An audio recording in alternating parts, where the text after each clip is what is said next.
All right, for this next unit, we're going to be moving into something called Papercraft models. In this unit, we're going to be creating our own 3D model that we can actually print out. So in this project, you'll be creating a really cool little paper version of yourself. To pull this off, we'll be taking a photograph of your face and using Photoshop to turn it into a full color cartoon image. Along the way, we'll learn how to use many of the Photoshop tools and get experience with a lot of the cool image editing techniques. Our first task is to get a headshot photograph of you taken. Before we do this, you need to think about how you want your face to look. The only real requirement here is that your face must be facing the camera. Since we'll be putting your face on a flat surface, this process will not work correctly if your head is tilted. Facial expression is completely up to you. You can think about doing a traditional smile, being angry, be crazy, move your eyes around, give a wink, be serious, or just be yourself. If you normally wear glasses, keep in mind that you would have to add that into the cartoon version as well. To give you a little bit better of an idea, I have this lesson broken down into 4 steps. So the first one with the full PDF tutorial, if you like to follow through that way, it gives you some images to kind of go through, ideas that you could do for your picture. And then we'll start kind of diving into the lesson itself. So I'm going to head on out to Photoshop where I already have an image opened up. So for yours, you're going to be finding the image that you took of yourself and downloading that onto the computer and opening it up in Photoshop. That actually takes you through step 6 on the lesson if you're following along. There are some extra areas that'll kind of dig into more of the panels associated with Photoshop. If you already feel pretty confident with it, then you can go ahead and skip to page 14 on the tutorial. One thing that I'd like to point out as one of the features that some of you may know about, but others, this might be brand new information, is the panels. So on the right side of Photoshop screen, you're going to see several different panels or small windows. There are quite a few of these panels available in Photoshop, almost over 20 of them, and they will be of great importance to you as you're working with Photoshop because it contains tools and information that you're going to use often. At this point, you can most likely see the color libraries, layer panels. If you do not see that, don't worry, we can fix that later. So what the tutorial is talking about is over here, the small little pop-up channels. You can go in between color swatches, gradients, patterns, the overall properties of your file, different adjustment layers, the layers themselves, which everybody is familiar with, channels, and then I do have listed here the history channel as well. The layers panel is where you're going to do all of your work on your images, and the history panel allows you to quickly undo changes that you've made, even undoing multiple changes at once. It's a good idea to keep these 2 panels handy while working. You should already be able to see your layers panel. Your history panel should currently be one of these docked into the panel. If you do not see that, you can go up to Windows and just make sure that the history panel is viewable. I'm going to turn it off and turn it back on for you. Okay. So you can see over here, it's popping up for the history panel, and it's just docked under one of these other little panels, but you can kind of click through here and switch between the 2. As we mentioned before, Photoshop allows for a wide variety of possible panel layouts. You can rearrange the panels by dragging their tabs around or even rename them if you would like. Let's put the history panel where the libraries panel is so that it's handy and we don't need to kind of search for it. So what it's talking about is just moving the panel layers around so that you can easily find it. So it's just moving history up and over.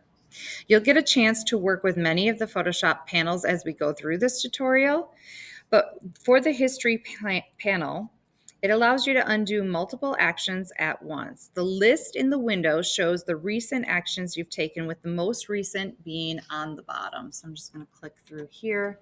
So the most recent changes will show up at the bottom. If you just need to do a quick little change, you always have Control Z on your keyboard. If you need to do further than that, you could go Control Alt Z, which can take you up to 50 steps back. But if you know you've got to do a lot more than that, I mean, Photoshop can store up to 1,000 different steps backwards. So if you know you've got to go pretty far back to fix something, using the history panel is going to be very helpful for that. So that takes up to step 2 on the tutorial, which is simply cropping and turning your face blue. So over here in the tools palette, I'm going to go ahead and grab that crop tool. And all I want to do is drag the sliders in. And then for the bottom slider, I really want to make sure I'm not getting a whole lot of the background. And I only need right underneath the chin area.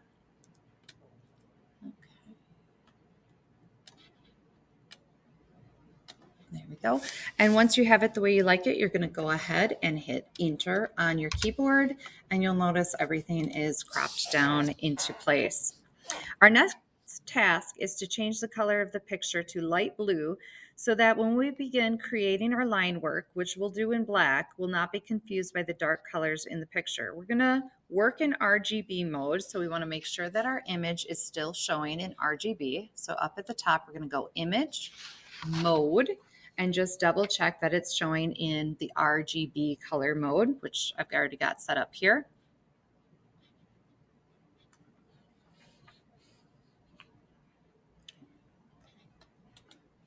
So now let's take a look at working with individual colors within that RGB mode.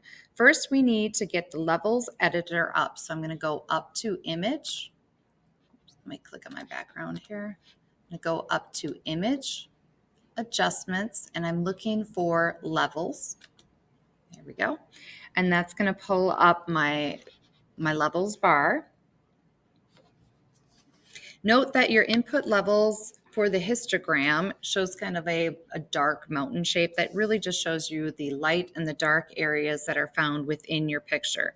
So before we make any changes, let's take a look at how the levels editor functions. The channel selector at the top tells you whether you are working with the red, green, or blue, or all of them at once. So right now I have them showing as all at once, but I could go in and work with the individual color channels as well. Levels tells you how common the shades of the selected color are in that channel, ranging from 0 to being the most dark to 255 for the brightest or the lightest area. Since we're working with a full color photograph, the histogram should have a fairly large peaks as the screenshot that I have in the tutorial. So it's just showing some of these mountain peaks throughout. The main controls of the panel are the 3 arrows under the histogram, which control the input level, and the 2 arrows under the gradient below them, and then finally the output level. So it's just kind of taking you through these little images here. If you've changed the levels in a way that should not have been, you can hit cancel and reopen it. But what we're going to be doing is dragging our sliders. We're going to go to the blue channel. And then we're going to drag our slider all the way over so that we are just getting that kind of light blue. There we go.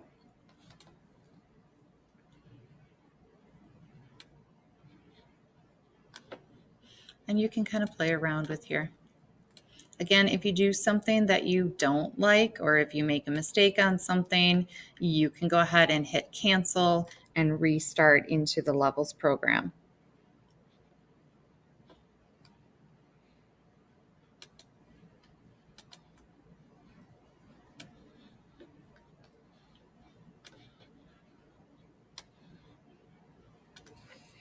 Once you have it the way you like it, you can go ahead and hit OK. All right, right, so now I just have the blue color channel showing. Now what we're going to do is we're going to fine tune our image just a little bit more to get a nice light shade of blue. So we're going to change the channel from blue to green. And again, I'm just going to kind of walk you through these steps. So we're under adjustments, levels. And instead of being in the blue channel, I'm going to switch over to the green channel.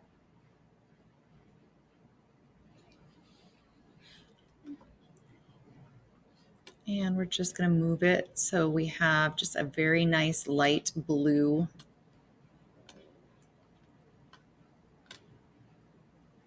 I feel like something like that looks pretty good.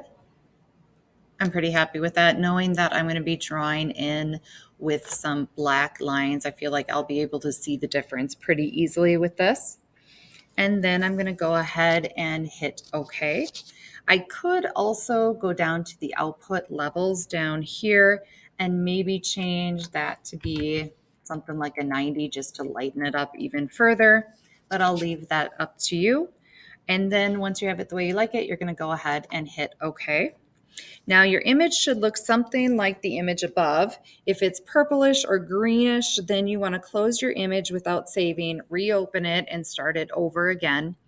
And make sure you are working with the correct channels when you make your changes.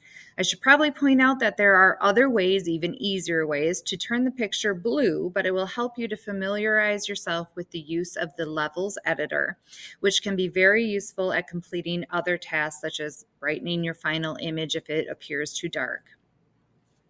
Once you got everything done there, it is a good time to go ahead and hit save. So Control S on your keyboard. So I think I'm going to name this Papercraft example and just save it to my desktop. All right, and that takes you up to step 3, setting up layers. So in this step, we're going to take our blue image and begin to draw lines on top of it with the black ink to create our character. When you start to ink your picture, you may want to use the picture or have it disappear or reappear at times. Just remember, off to the right-hand side in the layers palette, you can use the eyeballs to turn it on or off. And then we're going to start building out our layers from here. So that takes us up to page 21 if you're following along in the tutorial.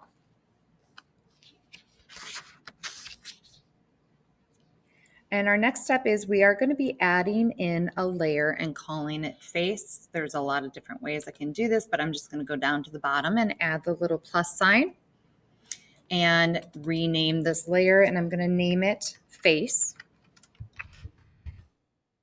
Just like that. And I do need to add another layer, and this one I'm going to name cartoon. So I'm going to go ahead, hit the button again, and name this cartoon. Now you should have the 3 layers showing up in the layers panel.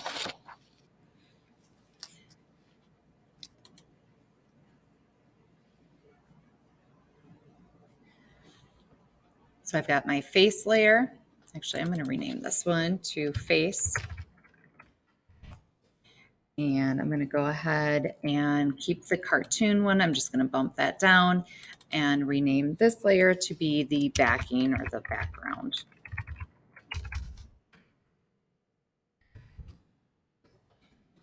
Like that. And then since I'm not going to make a whole lot of changes to background or the backing and the face layer, I'm going to go ahead and lock those layers. So I'm just hitting the little padlock up at the top here. So the only layer that I can make changes to is actually the cartoon layer itself. In the next step, we're going to begin creating an outline for the cartoon's face. So we're going to just make a quick adjustment to the layers to make sure that the cartoon is up at the top. So I'm just going to click and drag that on up. That takes you through page 25 in the tutorial. And once you release the mouse button, all your layers should be reordered and it should be showing cartoon, backing as a locked layer, and then face as a locked layer. This is a great time to go ahead and hit save. And then we'll be picking up the next video at step 4, path inking and making the cartoon version of yourself.